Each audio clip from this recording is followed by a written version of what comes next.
Süresiz dönüşümsüz açlık grevine girenlerin taleplerini desteklediklerini belirten DTK ve BDP eş başkanları Ahmet'te ortak basın toplantısı düzenledi. Açıklamada insanlar ölüyor, bu ölümleri durduracak dünyadaki tek kişi Sayın Abdullah Öcalan'dır. Bunun anlaşılması için daha kaç kişinin ölmesi gerekiyor şeklinde soru soruldu.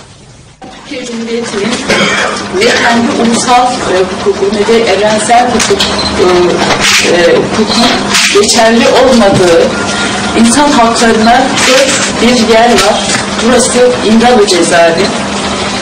Yaklaşık 13 yılı aşkın bir süredir Sayın Abdullah Öcalan birkaç metrekarelik bir alanda bir ölüm çukurunda tutuluyor. Sayın Öcalan'ı mahkum etmek, barışı mahkum etmektir diyoruz. Açlık grevinde bulunan arkadaşlarımız da, tutsaklar da bu duruma dikkat çekerek Kürt sorununun demokratik ve barışçıl çözümü için bunun gerçekleşebilmesi için Sayın Öcalan'ın üzerindeki tecritin kaldırılmasını, sağlık, güvenlik ve özgürlük koşullarının yaratılmasını talep ediyorlar. Hak arama mücadelesinde vicdanlara seslenen son duraktır diye düşünüyorum. Biz de buradan vicdanlara seslenmek istiyoruz. Bu bağlamda herkesi vicdanlarıyla baş başa kalarak biraz olsun düşünmeye davet ediyoruz. Nasıl olur da bir insan bedenini ölüme yatırır?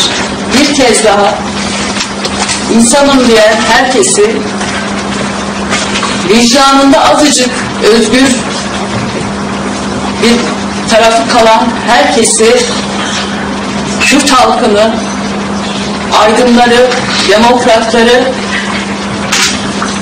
açlık grevlerine destek ve güç vermeye ve tutsakların ortaya koyduğu talepler çerçevesinde bedenlerini ortaya koyan siyasi tutsaklara sahip çıkmaya, onların yalnız olmadığını göstermeye davet ediyorum. Kürt sorununun çözümü de diyalog ve müzakereden geçer. Bu nedenle siyasi tutsakların içeride başlatmış oldukları açlık grevi dışarıda barış içerisinde yaşamanın çığlığıdır. Hiç kimse, Türk ya da Kürt hiç kimse tarihin bu en büyük açlık grevlerinden birine karşı sessiz duyarsız kalamaz. Sessiz kalmak, duyarsız kalmak, ben bu ülkede savaş istiyorum demektir. Kan akmasını istiyorum demektir. 100 yıllık bir sorunun çözme konusunda biz ciddiyet bekliyoruz.